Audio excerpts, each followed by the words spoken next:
Hey, welcome everybody. This is exciting. It's officially the 100th episode of the podcast, the Fearless Business Podcast, I should say as well.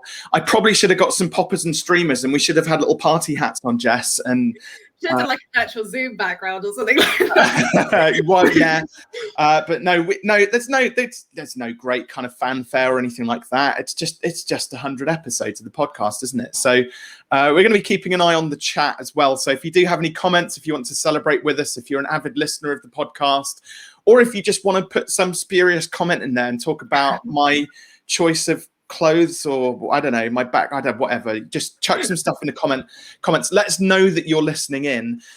So today on the podcast, we're actually going to be flipping this episode on its head. By that, what I mean is we are going to be, I'm going to be interviewed for a change rather than me doing the actual interviewing itself, which is rather exciting. So I guess I'm going to hand over the reins to you, Jess. So hello, I'm Jess. I'm Robin's head of content. I'm normally on the other side of things. I'm normally behind the podcast and stuff like that. So it feels a bit weird today to just sort of sit here and be the interviewer rather than the person that does everything behind the scenes. We sort of swap the roles, really. That's it, absolutely. So we fire away. I mean, we've talked about some questions, so there's some things that we were going to discuss today. So talk to me. I tell you what, I want to hear your interpretation of, because you came in part way through. Yeah. I can't remember what episode, like 2/3 of the way through us actually getting to this point. I think it was a bit after, is it Remy? Ravi, yeah. Ravi Buvla, yeah. Yeah, came after him. I remember sorting out the blog as one of my first jobs. Yeah. So I want just very quickly, because I need to go and turn my main lights off because it's making the camera flicker a bit, which is great when you're live. But just give the viewers a quick talk. Let's talk about your experience. Actually, I'm going to turn the camera on you for the spotlight on you for a second. No pressure. What's your experience of producing the podcast first and foremost, and then we'll go back to you interviewing me. So I guess I was kind of chucked into the deep end because I've never produced a podcast before. I've got a couple of friends that have done them here and there, but I've never dipped my fingers in any of that sort of thing. But I guess, I don't know. I thought it was going to be a lot more difficult than it actually was, like embedding the podcast onto the blog and stuff like that. I thought it was all this sort of sciencey sort of thing that I need some sort of coding software that I need to know how to edit and stuff like that, when actually it is fairly easy, but in the same sort of breath, it's not not everyone can do it and not everyone should do it, if that makes sense. But I think walking into a podcast that is quite well produced and stuff like that, I think I sort of hit the ground running. I think I sort of had more of an easy path rather than someone that was if I came to you at the beginning and sort of launched the podcast with you, I think I would have struggled a bit more because I didn't know. But actually, it's just been so much fun. It's sort of a simultaneous learning experience for me. Whilst these guests come on and I sort of sort out the blog and I do the podcast and stuff like that, it's like getting a business degree myself. I learn about business all the time. I can literally go to my friends now and go give them business advice. I shouldn't, but I can with the stuff that I listen to, which is great. So what I heard there was actually a compliment, Jess, I think, because you walked into a podcast that is relatively well produced. It has systems and processes in place when you joined us. Obviously, right at the start, we didn't have any of those systems or processes in place. And naively, I think a lot of people, when they're first starting out producing a podcast, they think, oh, well, it's easy. You just hit record on your phone and upload it to anchor.fm and it's no trouble at all. And actually, I think they worked out the average number of episodes that podcasters actually managed to publish is just 7 episodes. And I'll be honest, I got 7 episodes in and I was like, wow, this is a lot of work. This is if I actually want this to work for me in terms of producing leads, raising my profile, and doing a good job of kind of not just being out there on iTunes, but across all of the other channels, media channels. I realized there was a lot more to it than just kind of hitting record and publishing on iTunes. Yeah, I think especially throughout all of this, what the one thing that we've always come back to is we've got to make sure that it's not just an ego thing, that sort of realigning our intentions with it and stuff like that. If you go in and making a podcast just because you like the sound of your own voice, actually you're probably not the best person for a podcast because you tend to take over the conversation. You're not a good listener and stuff like that. So I think we sort of come back to the basics of why we are doing it in the first place, as well as like monetary purposes, because most of the time you don't get money immediately anyway, and you sort of have to keep that motivation throughout.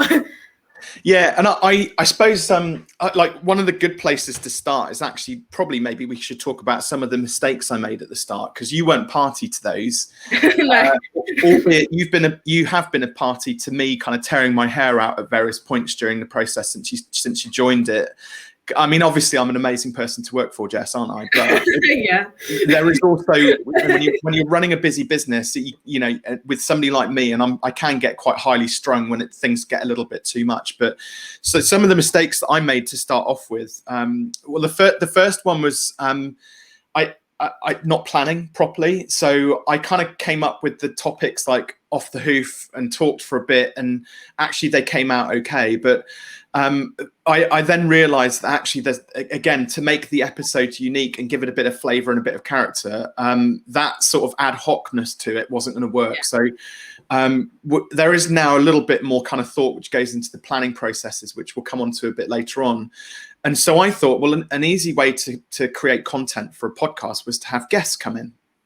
So all I've got to do then is sit there and make them look good. I've got to ask decent, you know, good quality questions that's going to draw out some really great information, drop value bombs for my audience. And hey, you know, it makes the brand sort of stand out and look good. But why was it a mistake doing that? So one of the issues which I've discovered since, you know, and probably about more than 2/3 of our episodes are guest interviews. And there's all sorts of stuff which started to crop up around this. So first of all, naturally, the spotlight is then on the guest. And so what I found was that rather than people migrating towards Fearless Business as a brand and using it as an opportunity, and I was kind of fairly self-effacing with the whole thing. And I chose not to overly promote Fearless Business when I had a guest episode on. And actually, I probably could have done more so to bring Fearless Business into it and to get, you know, almost be a sponsor of my own podcast. And I think that's one of the first things that I would change with guest interviews is like do the interview and then have like an ad break in the middle, which is like, hey, if you want to know more about Fearless Business, you know, so that's something possibly for the future. But yeah, the guest episodes ended up like really heavily promoting the guests and not really raising the profile well enough for Fearless Business. So commercially, that was a bit of harry-carry, and I wish I'd realised that sort of sooner rather than sort of later. Alongside that, and this was one of the hardest sort of moments of realization, and this is, Jess, you actually helped me with this. Yeah. So this is where we get into like how do we choose the guests that we were bringing into the show? Because I remember one of the first questions you asked me, what was it? Oh, we sat on that morning call, and it was whilst you booked to do Entrepreneurs on Fire. And at the time, we were having a lot of issues with guests coming on, and a lot of it was just purely for promotional purposes. And I think the main thing that you need to look for when a guest applies to your show, or when you're going to look for a guest, is that they purely don't just come on just to promote their book. They want to, see if they bring value, see if they bring like a lesson or something like that. Like not just, oh, yeah, I've released a new book on Monday, it's coming out Monday. You want them to talk about marketing or how, they can grow your business and stuff like that. And most of the time when we had guests like that coming on, they wouldn't do the after publicity for us. So it's like, okay, we've scratched your back. You've come onto our podcast for free and stuff like that. And we've given you this massive marketing pack, and we've spent our money on those resources as well. But you're not giving us any value back. You're not publicizing us on your Instagram or any of your social medias and stuff like that. And it's sort of, I don't know, in a way it sort of came across like a disrespect. So I sort of turned to Robin one day and I was like, look, we need to properly start vetting the guests, because as much as you're having guests on, it's creating content. It's not creating valuable content. It's just creating basically an advert. And yeah, but we need to maybe start monetizing it. I'm not too sure. We're sort of in the process of that at the moment. But for sure, just seeing, like, even if we can't get a guest to pay, seeing what their exposure is like on Instagram or Twitter or LinkedIn, and seeing what their network is like, to see if it's valuable for us to sort of get that publicity out there, and also whether the guests will do that in return for us. And actually, once we started doing that vetting process, we sort of started to create better quality content anyway, because these people were really wanting to come onto the podcast regardless of whether they promote their book and stuff like that. So yeah, and it also helped me to realize as well that I have a great community of business owners, business leaders, entrepreneurs around me who I already know, and I actually don't mind helping to promote them because they do promote me back naturally. They also seem to be much more inclined to share stuff because they know me. So this was the difference then between like choosing guests who I'd never met before, I didn't have the relationship with, and people who actually knew. And don't get me wrong, there's been some amazing guests who I haven't met before who've been fantastic at sort of promoting the show, which has been great, their episode. But some, it's been absolute crickets. And we're not going to name names today. I'm sure people would love for us to kind of call people out, but we're not going to name names for it. But you know who you are. Publicity then, like we'll get a bit of it. Cause some controversy. Any publicity is good publicity, right? Like, well, but it's also it's not fair, so we won't do that. But however, that being said, you know, we like, people may think as well, like one of the biggest mistakes is they assume that like producing a podcast is free, right? So again, when I first started out, you download anchor.fm, you could record it into your phone, and you push the episode up and it's onto iTunes, and away you go. And I know some people who've done that really successfully, but I would suggest that the ones who've been able to garner success that way, it's been more through luck than judgment. Okay, so just for whatever reason, it triggers the algorithm, they do well in the charts, they get lots of downloads, and away they go. It like happens to like 1 in 10 people.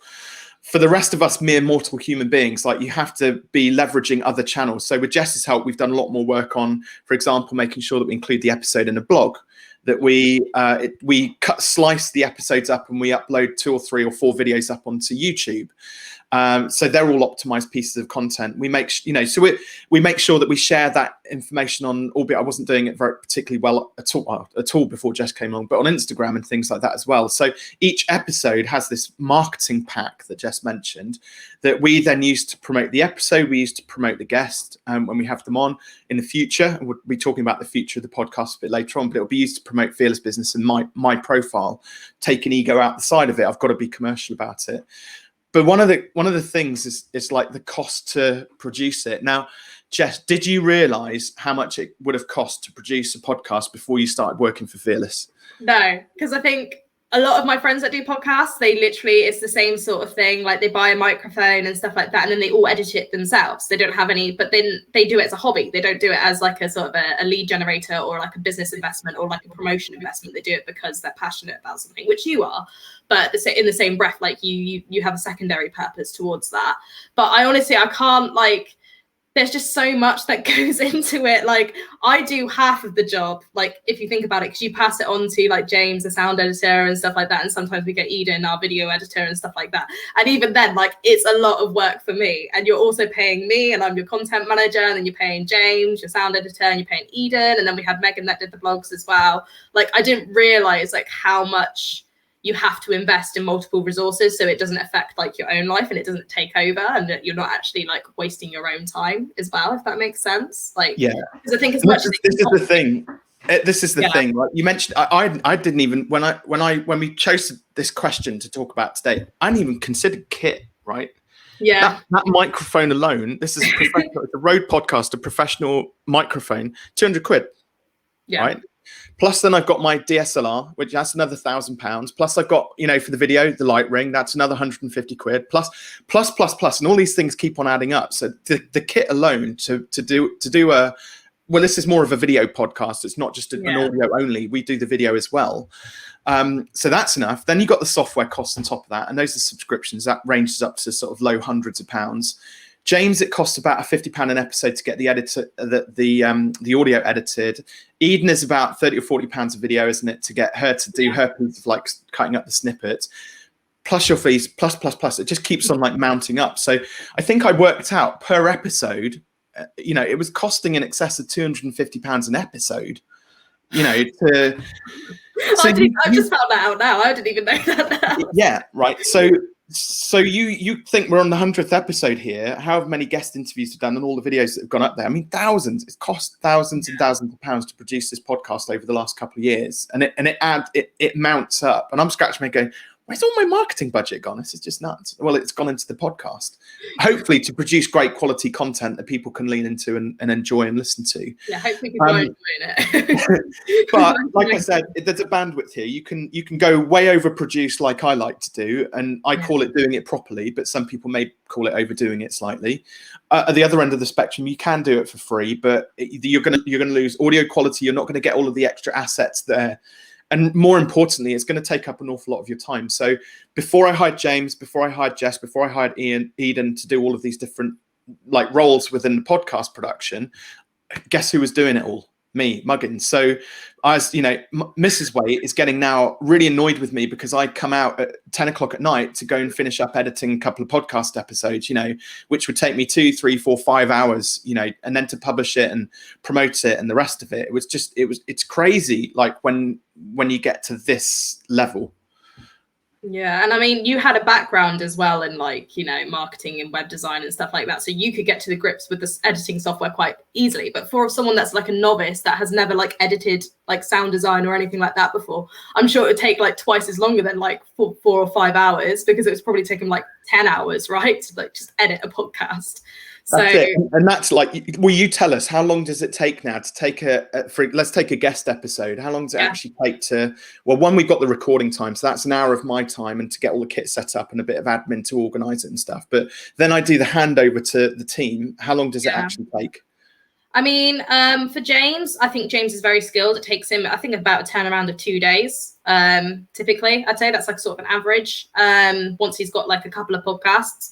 But for me, when I edit the videos and stuff like that, or for Eden and stuff, I guess it depends on time. But if I was to dedicate some time and stuff like that, but also I've got a film degree and stuff like that. I've got editing on the back pedal and stuff. That takes me I'd say about 4 hours from going to an episode, sort of finding the highlights from that and dictating sort of what works from that episode and what we can publish onto our YouTube channel, onto our social medias, and what will, generate views. Yeah, I'd say about a 4-hour process, but I'd say it would be twice as long for someone that wasn't knows the software properly, if that makes sense. That's it. And plus then there's the time to promote it, schedule the content onto Instagram and write the blog article up. And there's all these little tasks as well. And I think Chris Ward mentions it in our episode this Friday. Subscribe. But she says that actually it's always these little tasks that end up taking up so much more of your work calendar and stuff. And actually, in a 9-hour work day, 4 hours are spent doing little tasks, and they do build up. But if you were working and then doing a podcast alongside it, where do you have in your personal day to have that time for yourself, if that makes sense? Well, that's it. I mean, for me, it's I set up a coaching practice to coach, not to be a podcast producer. And and so my job as a coach it's in part coaching, there's in part sales, because I'm doing consultations with clients and things like that, potential clients. So that takes up time, speaking engagements, guesting on other podcasts. So there's things which are, there's an author called Perry Marshall who breaks it down, and he says there's $10 an hour tasks, $100 an hour tasks, and $1,000 an hour tasks. And as the business owner of a 6-figure coaching practice, I'm responsible for the whole shebang, but I should be spending at least 1 hour a day working on $1,000 an hour tasks. And by that he means if you're the owner of the business and you're good at business development and sales, and that for every call which you sit with a prospect is worth, $1,000 plus, take that role and responsibility and delegate everything else. Yeah. And then you can focus your time then on the thing which you're actually good at. And it ended up being that I was doing my coaching job during the day and then doing all of these other marketing activities and podcast production stuff at night, when I should have really been spending more time with the family and resting and preparing myself so I could be top of my game when it came to the coaching side of things. So that I would say the money's it's ethereal, it's a thing. I don't mind paying to have it done, but the time it was and the energy it was taking to record the episodes was it was just starting to take its toll. Yeah. And that's where as well. So one of the things we were going to chat about as well was because with the guest episodes, how do we actually start to define whether it was worthwhile having guests on the show or not, which I know we kind of touched on earlier. Yeah, I think Definitely when so typically when a guest applies, they come with like a profile and what they want to talk about, and what we do look out for is that whether they have like sort of like samey content. So you know, we do get a lot about marketing and stuff like that, but we need to make sure like it's relevant towards our audience and whether they, you know, they would want to listen to something like that. We have to put ourselves in the audience's shoes for once, but we also need to like look at like the download statistics, what works well, what doesn't, and stuff like that. But actually, I think, you know, in the same breath we were saying earlier, through our vetting process, yes, we can be quite strict, but also sometimes we can be like, there's been times where we've been like, oh, you know what, I don't think this guest is going to be that great a guest. And they end up being like one of the most like amazing guests to ever come on the podcast. So I think like whether you're applying for a podcast or you're looking through someone's profile, like especially like one of my biggest tips for like looking up a guest is seeing like going and looking on other podcasts they may have guested on. And just seeing like whether their energy will work for your podcast or not, because typically you can't really read anything from just, you know, a PDF document just being like, oh hi, feature me on your podcast and stuff like that. But yeah, like there has been like times where I've been like, oh nah, you know what, don't really want to go with this guest, and they've actually like sort of blown us out the water. Really, we've been just sat there, they just sort of take over the whole episode and give us like amazing amounts of content. Well, we're actually turning away, so we get quite a lot of applications to come onto the podcast, and we're turning away, I'd say probably 9 out of 10 applicants now, because well, one that you talked about the stats actually, and I think this is something which a lot of people podcasters don't actually pay attention to, is the stats. Like which episodes really stand out in your listeners' ears. I was about to say your listeners' eyes, that doesn't really work, but with, you know, and what we've discovered is it's not massively different, but and again, this is like taking ego aside. I think most people who know me know that I'm not a very ego driven sort of person, but it was the episodes where it was just me that got more downloads, you know, and people stayed for longer because they tuned into the podcast to get to hear my take on business and life. And so, you know, one of the things that we're going to be doing in the future is going to be sort of spending more time focused on Fearless Business specific episodes, whether that's me or the other coaches in Fearless Business, but where we've got content that is specifically delivered around our core pillars. But there were times, I'll be honest, you know, and this is one of the downsides of doing guest interviews. So I when I knew somebody, you know, we've had some great, like, you know, a couple of YouTube celebrities on the podcast recently, got people who we've been able to refer business, you know, tons back and forth between me and the other person. But there's been times when it's come to like the day of the recording and I back to back will batch like 3 or 4 episodes all back to back. And I'm like, oh God, I really just don't want to record today. And that's been the hardest, I guess, like the low point for me in terms of like getting to 100 episodes, those times when, and again, I'm not going to name names, and it's no negative reflection on them. It's not their fault. It's just that I found it really hard to get excited sometimes about like recording episodes when I didn't know the people. And it would kind of got to a point where it's kind of doing them a bit of an injustice, because they're great people. They've got loads of great content. I just wasn't fired up about it. And it's literally on the morning of the interview and I'm saying, oh, Jess, really, do I have to do this? You're like, no, come on, it's just an hour. Pick yourself up. And you had to like really push me to, and that accountability was actually super helpful, especially in the latter part of it. But I'll be honest, it did get to like episode 63 and I was honestly thinking, you know, should I just can this damn thing? It was like so much time, so much money, so much effort. I was starting to get a bit disenfranchised by some of the guests that we were having on. For me, running a fearless business is about having fun. Yeah. Like, every aspect of your business should be fun. You shouldn't do stuff that you're not looking forward to in your business. And I'll be honest, there's a couple of days I was just really not looking forward to doing the podcast. And I'm sharing this because I think sometimes you need to know what you're getting yourself into so that you can kind of go through those dips on my journey and know what I did to then pull myself out of it.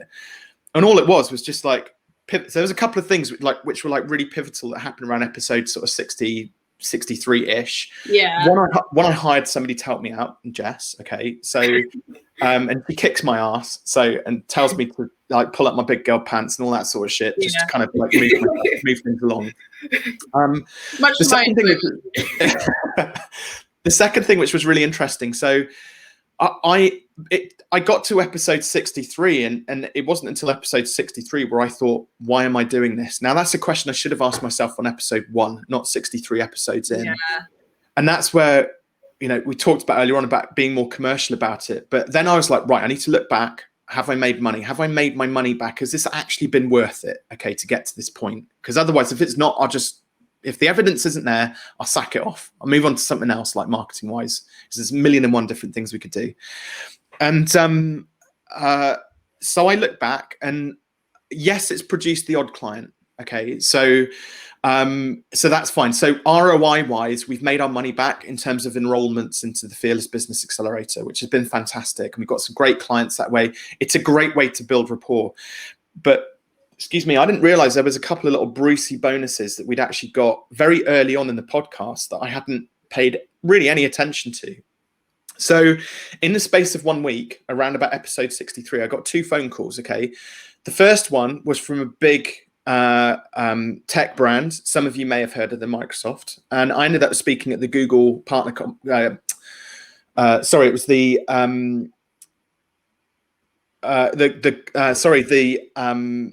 Microsoft Global Excel Summit. Okay, so it's for a whole amazing group of like Excel nerds basically, and I'm a numbers guy, so it's kind of like, this is my crowd, this is amazing. So they booked me to speak at their conference, which was fab, and that was very well paid for what it was. A few hours worth of speaking, which I can do easily. And then the second one was an international pharmaceutical brand who'd listened to episode number 3, or the CEO of the region had listened to episode number 3 and booked me to speak at their annual conference on growth mindset, which is actually a topic outside of my sort of real niche area of expertise, but it's something which I'm familiar with because I have to coach on it from time to time. And those 2 speaking engagements alone paid for everything that I put into the podcast up until that point financially. Plus we had then the clients who we've enrolled as a Brucey bonus. And I was like, and it's not about the money, but it just, then you're kind of like, okay, so we're in credit. We're not in debt here to this podcast. Yeah. We're actually now in credit. And whilst it's been a lot of work, there's been some real fun times through it. There's been a couple of dips as well during that process, but actually it was worth it. Yeah. We got an ROI on the podcast, and that gave me the energy to kind of like, right, we need to push forward with this. And again, being a bit of a, I was about to use a really awful word there, but being a numbers guy and a bit pedantic, like 100 episodes is like a big deal. Yeah. So what you see here is like, for me, to get to 100 episodes is actually like, a massive milestone. Yeah. And it's a nice round number as well, which helps because it's also like, I think you have to determine what the worth is. So it's not just financially worth it. Like in terms of you going on the podcast, you've also been able to make like a lot of connections. Like there's so many people that we've interviewed that we're still in touch with, that will still come and support us on our social media channels, such as like Pinterest or Instagram and stuff like that, that still tend to hype us up. So as much as it's sort of valuable in terms of, getting your ROI back and stuff like that, it's, the connections that you make through it as well, I think are just as integral, because, you never know down the line that you can hire them as a speaker at your own events and stuff like that because they know you from the podcast and all that, or they invite you to come onto their podcast, and then that's a bit of publicity for you as well. So I think like that's like really good to like bear in mind as well. It's like not just monetary purposes, but also in terms of like building connections and networking. It's great. Like, yeah. I don't know. I don't understand with you sometimes though, how you just have the social battery to do it. Like as well as being a business coach and sort of just like talking to people like all day and then coming onto the podcast and just keeping that energy up. Like that's so like strenuous for me. Like I'm just like, sometimes I sit there and I'm just like, how on earth does he do it? I don't know. But so for me, it's measured energy. Energy is all about like management, like you would with you're driving a car, for example. You fill up the fuel and the fuel starts to get close to it. The needle gets close to empty. You fill it back up again. So for me, when I do try and I batch stuff so that when I get into flow with the podcast and I have a good first episode, like recording that afternoon, it flows into the next one. So you can then maintain it. Once you've got that momentum to get up there, you can kind of sustain it for a bit, and then after 2 or 3 hours, it does start to kind of deplete. And especially over the summer, I was just like, my office gets super hot in the summer, and even with the windows and stuff open. But for podcast recordings, I got to have everything shut up. I can't be sat here in 30-degree heat doing episode after episode after episode. So in August, we've just shut the podcast down. We don't record any content then. And also it's just about, making sure that there's decent, I chunk my time up. So I never put any more than, say, 3 hours into a specific task, whether it's a coaching task, a speaking engagement, or whatever it is. It's like, no, that's my limit. And then I'll go and take a good sort of 1 or 2 hour break, which I'm in a very nice spot here. In the summer, I can just go and sit out in the garden and recharge my energy. I've got a sofa here, which I hate to say it. Sometimes I just get a pillow out and just lie down and have a quick 15-minute power nap. It's glorious. But yeah, it's not what you probably see, Jess, and what probably a lot of other people see is me like full gas all the time. But I'm full gas for a short period of time, and then it's like off. I'm just switched off. And I learned that through coaching, because when I first started out in the coaching trade, I would try and batch my coaching sessions. So I do 3 2-hour coaching sessions in a day, and then get home and be a complete vegetable, because just totally gone. So I was like, right, I can only do a maximum of two coaching sessions in a day. And it's the same with any level of speaking, coaching, training, whatever it is. You got to know what your limits are, and then play to your optimal sort of level of performance. And for me, I know I'm like, I literally, I'll get into flow state very quickly. Bang, bang, bang, bang, bang. And then the moment the camera goes off, it's like, shut everything down. Big deep breath, and I'm done. And then, right, next thing. To be fair though, like I think everyone's like that with their workplace. Like, you present yourself like a certain way and just sort of keep that battery up for the rest of the day. And then as soon as you're done. You go under your bed and you sort of have a Netflix and duvet day. You're like, oh, I can't talk to anyone right now. But you've got to go home and be a dad. So like, I'm 20 years old, and a dog walker and a DIYer and everything else. Yeah, there's a lot of responsibility. So. But that's what I think that also forces your hand, though. I suppose this is mindset wise. This forces your hand to be efficient and focus on the things which are the most important tasks. So for me, whilst I can edit and produce videos and upload content and SEO optimize YouTube videos and do all of that stuff, I know that for me it's just like that takes up a lot of time, which I don't have at the moment. So so that helps you to focus on what you need to kind of outsource, if you can afford to outsource, of course. Not many people can, and I guess for those people as well who are in that position whereby they know that they need to do all this stuff, but they can't afford to outsource it. One of the other things which you could do is just collect all of the assets. So even if you can't produce it and upload it to the videos to YouTube, at least record the video, because you're creating the content anyway. So record the videos and store them somewhere on a hard drive. And then when you can afford it, start to pick off bits of content and upload those into your other channels, because you can then, piecemeal start to build up the content side of things. But yeah, I suppose in short as well, have I made the money? But I think I kind of touched on this earlier on. Have I made the money back from the podcast? Definitely. Like 10 times over, with partnerships, with, like you said, with guests that we've had on. I coach and deliver content into other people's groups on their podcasts and things like that, which then also draws in inquiries and raises my profile. So it's not just about directly; it's all of the indirect sort of connections and income. I think there's also that sort of like experience of it as well. Like we've had some fun guests. Like it's been a ride, to be fair. Like I don't know about you, but yeah, there's been a couple of guests. Like you're there, you're editing the content. Maybe I get the sort. Maybe I don't get the fun bit. I don't know, because you're there, you're interviewing them, and you don't know what's coming out. Like when you put them on the spot. But it's a lot more of a fun process when you can see you having fun, but also you see maybe getting a bit bewildered at the same. Like, what's going on? Like, speaking of guests, there was one where the episode nearly didn't go out because you picked it up and you said, "Is it okay to actually publish?" And you know who I'm talking about. I think he said something that was really kind of slightly, I guess, for want of a better phrase, sexist, which other people pulled us up on. But then I was like, well, how heavily do we need to kind of be censoring sort of somebody else's words and content? And it wasn't said in a nasty way. No. But and the thing is, do you know, that was a really interesting episode, because he actually gave so much value, so much gold, and it was that one thing which everybody picked up. A bit like any form of social media or content, it's always that little moment that everybody ends up focusing on, which is a real shame. I think it was chosen as a highlight as well. Like that thing that was said, like that was put out as a highlight onto social media. And like, you know, at the time, when we make the marketing folders, we typically give guests like 3 sort of like audio waves, which they can go and put on their stories. Like if you look on our Instagram right now, you'll be able to see in like the Fearless Business 100 highlight what the audio waves look like. And it's basically like 30-second teasers of what the guests are going to talk about.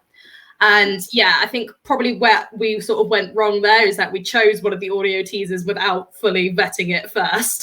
Well, let's blame James then for that, because he's the one who chose the teaser and handed it to us. But again, like, it is, I guess overall it's my responsibility to check those sorts of things. But also I again, this is about my level of sort of my barometer of what's acceptable and what's not. I kind of listened to it and thought, it's a bit close to the mark, but I've got no problem putting slightly controversial stuff out.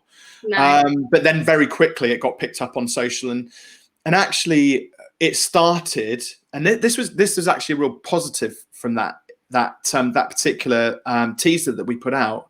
It started a really detailed conversation about the subject and deflected away from, you know, that guest comment, and actually we had a really what's the word?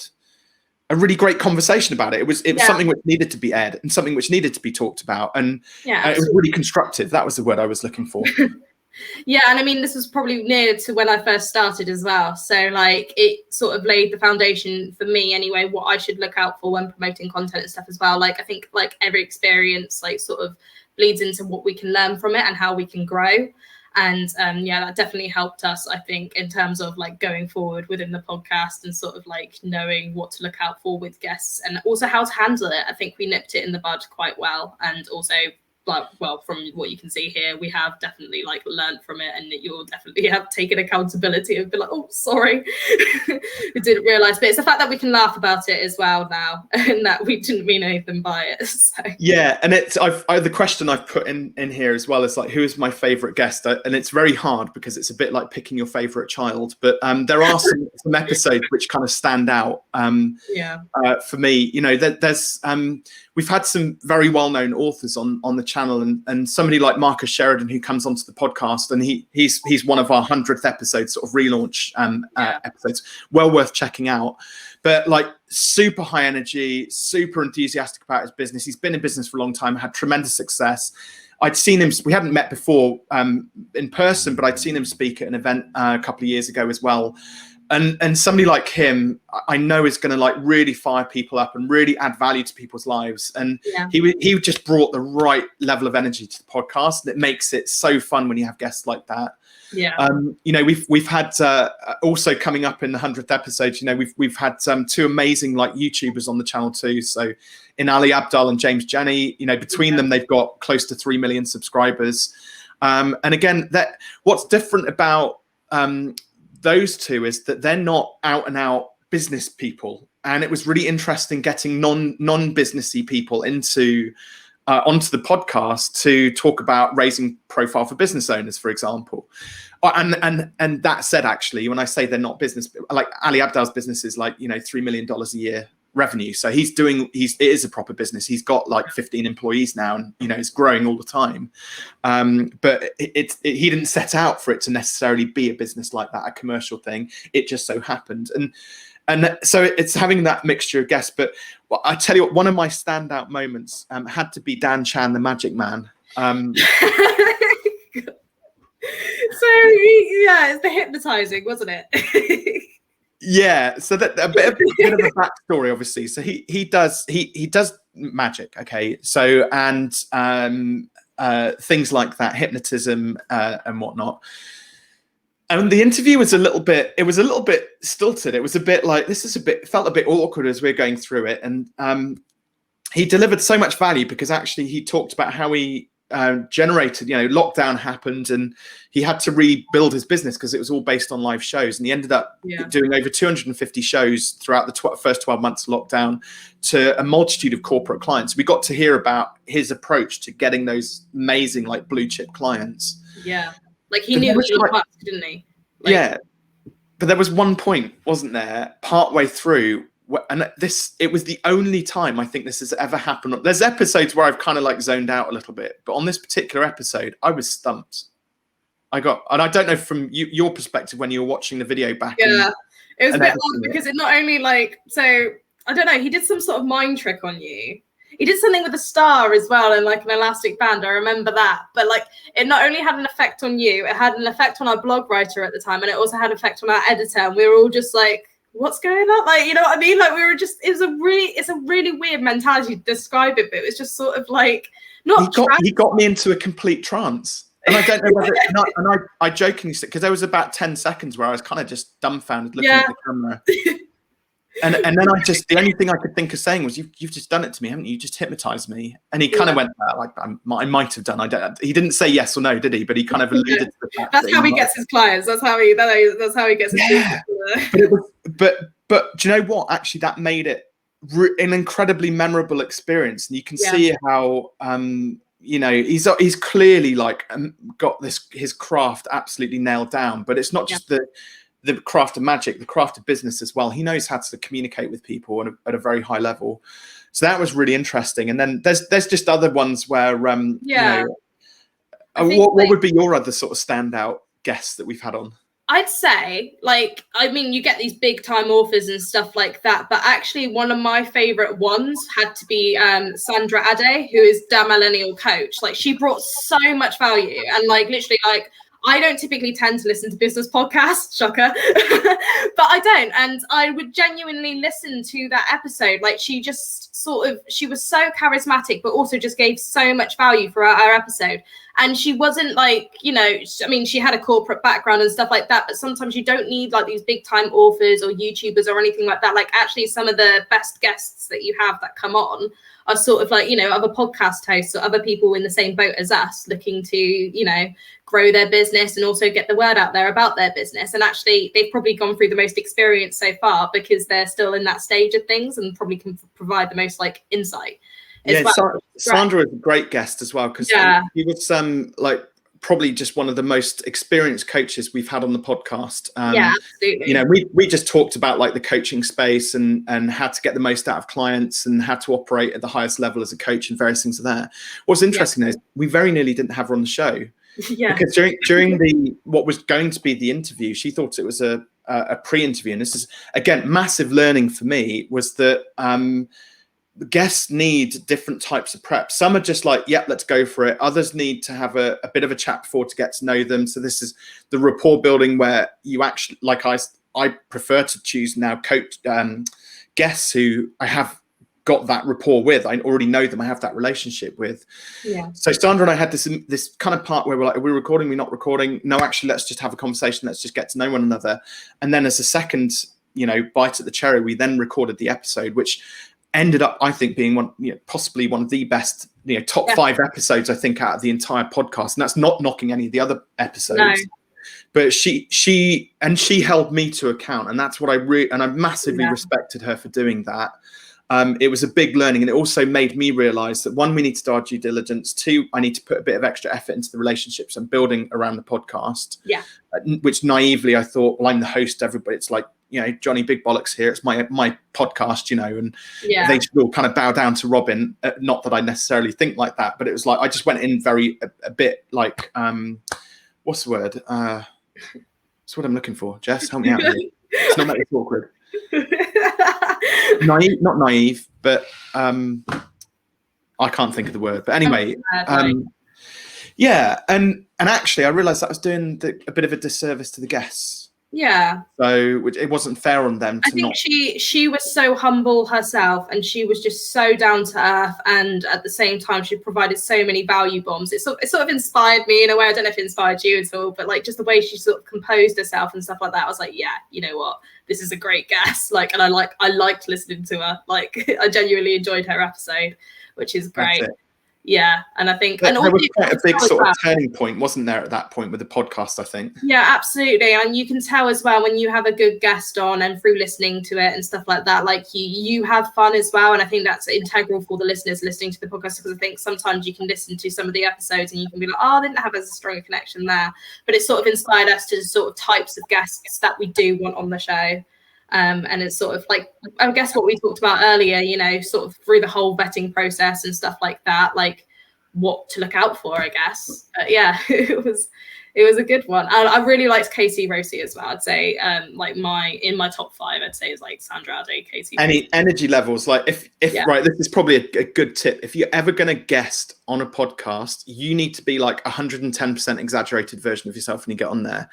There is nothing worse than having a guest on who is low energy, who isn't really fully prepared themselves. And as good as a host I like to think that I am, and I can always come up with questions and I can chat when they can't chat, but as a guest you need to bring the noise. And even if you let somebody know, listen, I'm only up for doing 20 minutes of recording, but it will be the best 20 minutes of an episode that you'll get. That's actually like better than trying to string it out for like 30, 40, 50 minutes and people just going, oh, I'm so bored like listening to it. So like one of the things we've actually done, I used to do quite sort of elongated interviews, and like we've actually shortened the episodes. I think that's positively impacted the number of downloads, the amount of time people listen to each episode and things like that. A lot more stickability to that. It means that it's much more punchy because it's like higher energy for a shorter period of time. But yeah, anybody who's going to, and I would recommend, like, even if you don't have your own podcast, go out and guest on other people's podcasts, because podcasts, there's like 500,000 podcasts out in the world nowadays, and all in all sorts of different niches and things like that. But there are some great podcasts that you can get onto if you position yourself correctly, that you can get great feedback from. And alongside my podcast, I think I've guested on probably 60, 70, 80 podcasts now.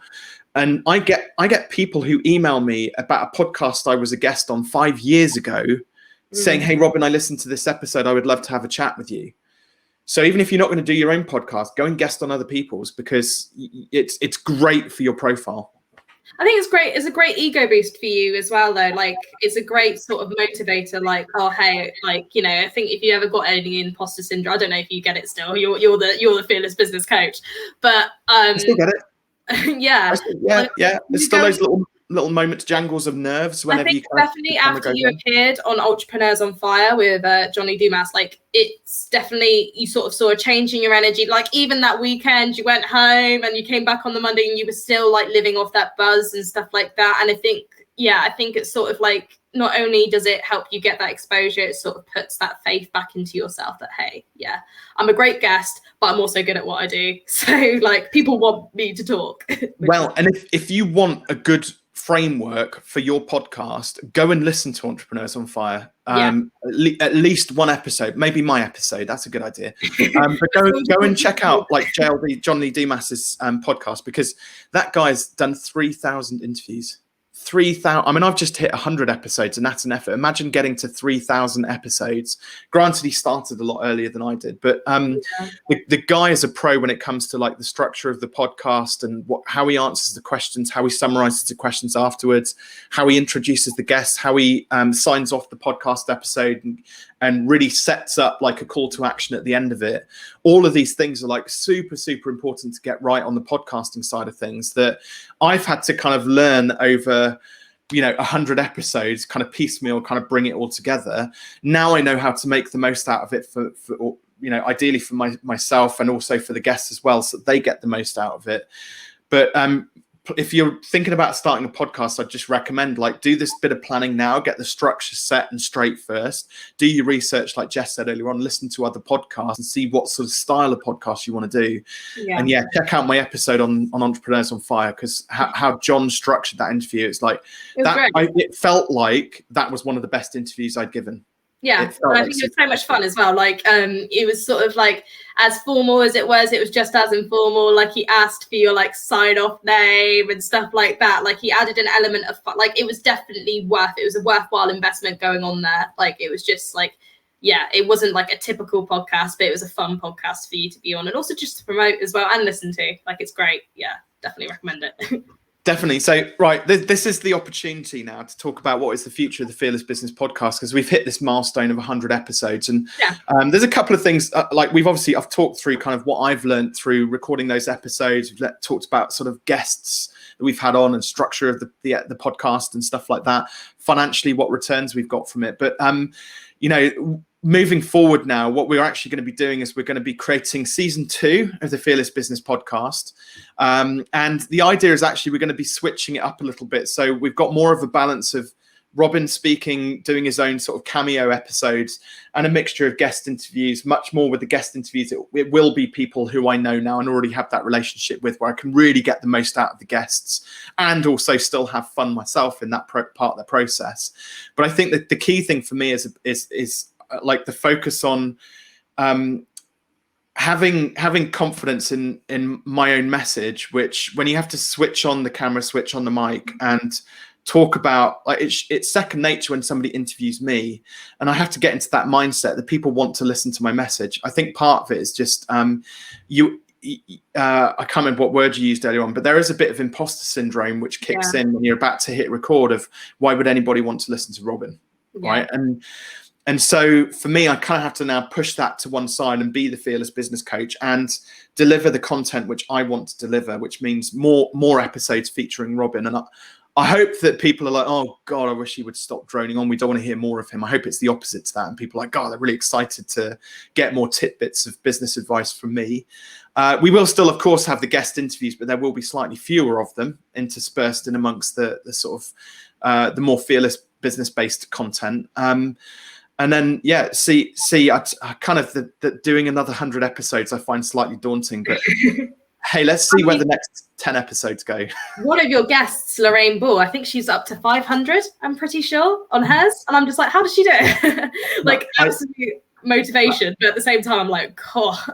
I have so much, give so much credit to people who've done like hundreds and hundreds and hundreds of episodes. Absolutely. And I hope as well, like if you've got 7 episodes into your podcast and that you've kind of like it's hit a bit of a hiatus and stalled a bit, maybe this will give you the inspiration you need to push forward with it, because being a guest on podcast or hosting your own podcast is fantastic for your profile. It's what I class as Google fame. Like podcasts get so well promoted in Google's organic search engine rankings. So just purely from a tactical perspective, it's really, really worth it if you put time into the search engine optimization of it. It's great content. It helps your listeners. The amount of times somebody will ask me for a piece of advice, and I'll be like, go and listen to that episode of the podcast. Because I don't need to keep on repeating the same message over and over and over again. It's like, go and check out that video, check out that podcast, go and read that blog.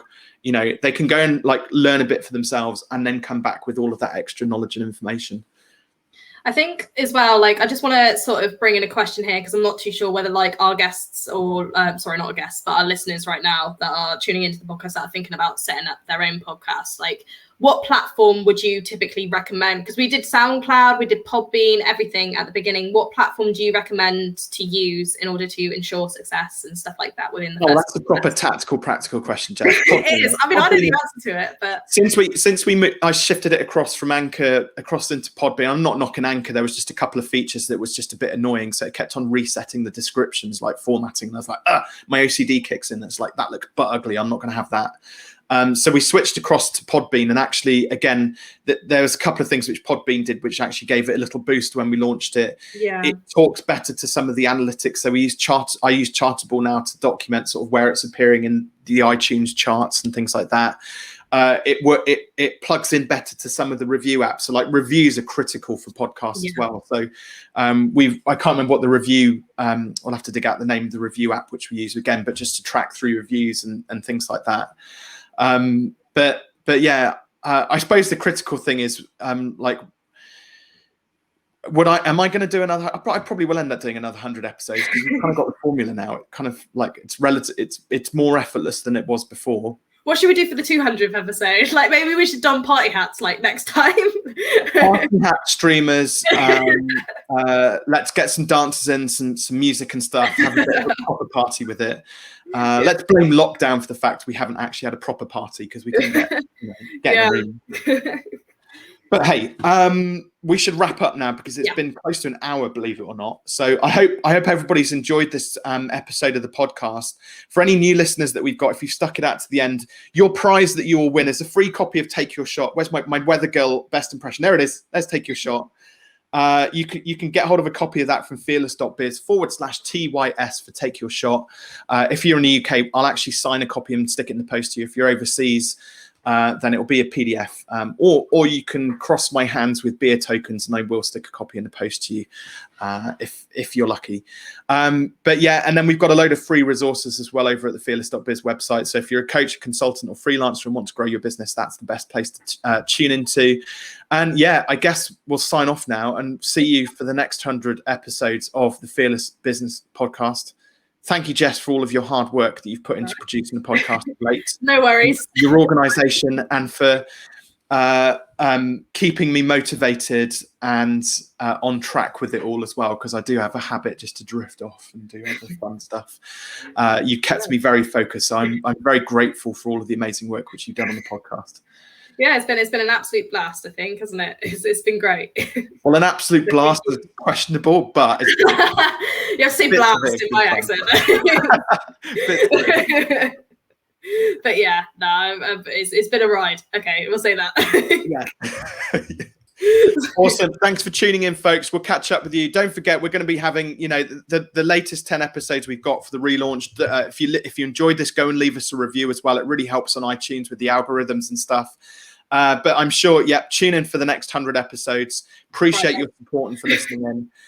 We'll catch up with you all soon.